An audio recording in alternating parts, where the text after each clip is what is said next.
स्वागत है जी आप सभी का हमारे एक और नए वीडियो में। राम राम जी सभी किसान भाइयों को। किसान भाइयों, आज के इस वीडियो में हम बात करने वाले हैं मटर में उत्पादन बढ़ाने के तरीकों के बारे में कि आपको किस तरीके से मटर की खेती करनी है जिससे कि आप इसका उत्पादन बढ़ा सकते हैं। क्योंकि जो अधिकांश किसान भाई है वो ज़्यादा से ज़्यादा 3-3.5 टन तक उत्पादन ले सकते हैं। इसीलिए हम जो वीडियो में कुछ ऐसी बातें, ऐसे सावधानी आपको बताएंगे कि आप इसे बढ़ा सकें, इसे आप 4 से 5, 5.5 टन तक उत्पादन ले सकें। तो जो ये उत्पादन है उसे 20 से 25% तक बढ़ाने के लिए हम आपको कुछ ऐसी टेक्निक बताने वाले हैं। और वो टेक्निक कुछ ज़्यादा नहीं है, जैसे आप खेती करते हैं उसमें थोड़ा सा बदलाव आपको करना है, थोड़ी सी सावधानियाँ बस आपको रखनी है, जिसकी वजह से आपको बढ़िया उत्पादन, भरपूर उत्पादन इसका मिल सके। वीडियो को पूरा ज़रूर देखना, पूरी जानकारी आपको तभी मिल पाएगी। और यदि आप हमारे चैनल पर नए हैं और खेती से जुड़ी जानकारी रोज़ाना पाना चाहते हैं तो हमारे चैनल फार्मर प्रोफाइल इंडिया को सब्सक्राइब ज़रूर करें। हम खेती से जुड़ी जानकारी रोज़ाना आपको हमारे चैनल के माध्यम से देते रहते हैं। तो किसान भाइयों, सबसे पहले बात कर लेते हैं बुआई की। आप बुआई किस तरीके से करते हैं? अब तक जिस भी तरीके से आप बुआई करता है वो हमें मालूम नहीं है, लेकिन अब जो आपको मटर की बुआई करनी है तो जिस भी विधि से आप क्यारी हो या ड्रिप या फव्वारा विधि, वैसे तो सबसे बढ़िया फव्वारा विधि में मटर की खेती सबसे बढ़िया होती है, बढ़िया उत्पादन मिल जाता है। टेम्परेचर मेंटेन फव्वारा विधि से आपके खेत का थोड़ा बहुत हो जाता है।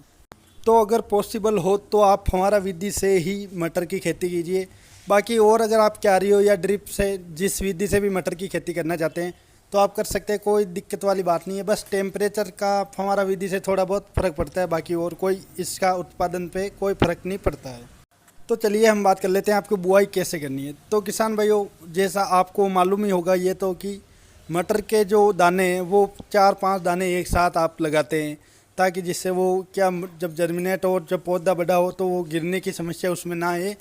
4-5 दाने, जिससे 4-5 पौधे जर्मिनेट होते हैं, वो एक दूसरे के सपोर्ट से बिल्कुल सीधे स्ट्रेट खड़े रह सकते हैं।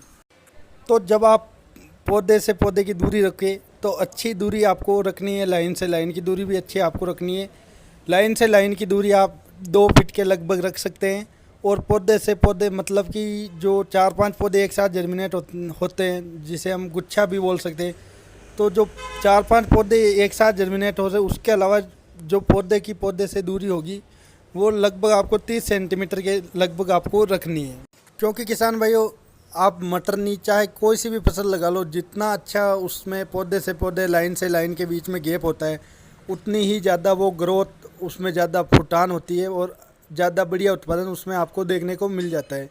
किसान भाइयों, इससे आपको एक और फ़ायदा देखने को मिल जाता है कि जो जब आप इसकी पिलाई करते हैं, जब पौधे से पौधे की दूरी अच्छी हो, उसमें अच्छे से सूरज की जो रोशनी वो ज़मीन तक आ रही हो, तो क्या है कि जब आप पिलाई इसकी करते हैं या सिंचाई इसकी करते हैं तो मिट्टी ऊपर से जल्दी सूख जाती है, मतलब ज़्यादा दिनों तक लंबी नमी इसमें नहीं रहती, जिससे कि पौधे में फंगस जैसी बीमारी, जिसमें खासकर पाउडरी मिल्ड्यू, इसकी काफ़ी हद तक रोकथाम हो जाती है, जिसकी वजह से उत्पादन पर भी आपको फ़र्क देखने को मिल जाएगा। थोड़ा बहुत उत्पादन इसी वजह से भी आप अपने खेत में बढ़ा सकते हैं बिना खर्चे के।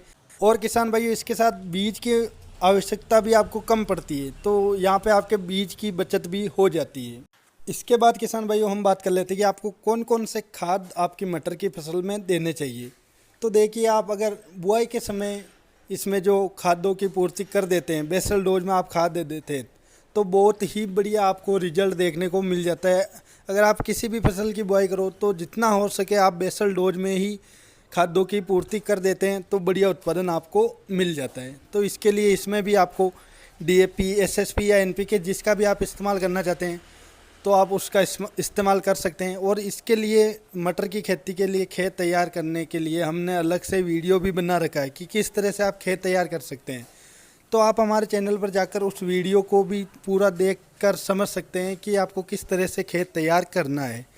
क्योंकि किसान भाइयों, बहुत से किसान भाई ऐसा भी मानते हैं कि मटर बहुत ही कम खर्चीली फसल है। हाँ, हालांकि ये कम खर्चीली फसल है, लेकिन जो आवश्यक मुख्य पोषक तत्व है उसकी आवश्यकता तो इसमें पड़ती है, चाहे वो सभी प्रकार की फसलों में पड़ती है। आप किसी भी फसल लगा लो, उसे पोषक तत्वों की आवश्यकता तो पड़ती ही है। तो मटर की फसल में अगर आपने पोषक तत्व मतलब कि न्यूट्रिएंट्स की कमी रख दी तो दानों का विकास सही से नहीं हो पाता है। 8-10 दानों की फली है जिसमें 8-10 दाने बनने की क्षमता है, तो फिर वो 4-5 दानों में ही सिमट कर रह जाती है। इसके साथ ही किसान भाइयों बहुत ही कम आवश्यकता इसे यूरिया की पड़ती है, यानी नाइट्रोजन की पड़ती है, क्योंकि हमने देखा है कि अधिकतर किसान सबसे ज़्यादा फसल में यूरिया का ही प्रयोग करते हैं, लेकिन यह बहुत ही कम यूरिया की इसे आवश्यकता पड़ती है, इसलिए आपको बहुत ही कम इसमें यूरिया की मात्रा डालनी है। तो इससे बढ़िया है कि आप यूरिया की जगह NPK 19-19 का इस्तेमाल आप शुरुआती स्टेज में करिए। यूरिया के साथ साथ इसे पोटास और DAP की पूर्ति भी इससे आपकी फसल में पूरी हो जाएगी। इसके बाद किसान भाइयों जब आपकी फसल 40 से 45 दिन के लगभग की हो जाए तो उसमें फ्लावरिंग स्टार्ट हो जाती है, यानी जो फूल बनते हैं वो बनने लग जाते हैं और फलियाँ बनने लग जाती है। तो इस समय आपको पौधे को न्यूट्रिएंट्स की सबसे ज़्यादा आवश्यकता पड़ती है, और यदि किसी न्यूट्रिएंट्स की कमी इस समय पौधे में रह जाती है तो हो सकता है कि फलियों का विकास अच्छे से ना हो, दानों का विकास अच्छे से ना हो। अगर फलियों की क्षमता 8 से 10 दानों की हो तो उसमें वो दाने तो पूरे बन जाते हैं, लेकिन वो विकसित नहीं हो पाते, यानी उनका विकास नहीं हो पाता है, वो उनके साइज बड़ी नहीं हो पाती है। इसलिए इस समय आपको सबसे ज़रूरी काम है न्यूट्रिएंट्स की कमी की पूर्ति करना। तो उसके लिए आप किसी भी कंपनी का कोई अच्छा सा PGR 6 एलिमेंट जिसमें सभी पोषक तत्व हो, लगभग जो मुख्य पोषक तत्व होते हैं उनकी मात्रा हो, उसका स्प्रे आप इस समय ज़रूर करिए। बहुत ही बढ़िया उत्पादन आपको देखने को मिलेगा। जो फलियों की साइज है वो पूरी बनेगी, और जो उनमें दानों की साइज और दानों की संख्या है वो भी पूरी बनेगी। और इसके साथ साथ किसान भाइयों आपने अगर बेसल डोज सही डाली हो तो जो इस समय फ्लावरिंग है वो काफ़ी अच्छी मात्रा में आती है, फलियों की संख्या भी बहुत अच्छी मात्रा में पौधे पर देखने को मिल जाती है। तो इसके लिए भी पौधे को जब पैदावार ज़्यादा होगी तो पौधे को ज़्यादा न्यूट्रिएंट्स की आवश्यकता पड़ती है, इसलिए आपको न्यूट्रिएंट्स की पूर्ति तो करनी ही है। इसके साथ में सबसे आवश्यक होता है पोटास। इस समय आप पोटास की पूर्ति भी ज़रूर करें दानों का और फलियों का साइज बढ़ाने के लिए। दाना भरपूर चमकदार बनेगा, इसलिए आपने अगर बेसल डोज में उपयोग किया है पोटास का तो अच्छी बात है। अगर आपने नहीं किया तो इस समय आपको NPK 0050 वाटर सोल्यूबल, जिसे हम स्प्रे के रूप में काम में ले सकते हैं, उसका उपयोग आपको ज़रूर करना है, क्योंकि स्प्रे के रूप में उपयोग किया गया पोटास बहुत ही हाथों हाथ रिजल्ट दिखाता है, आपको जल्दी रिजल्ट दिखाता है।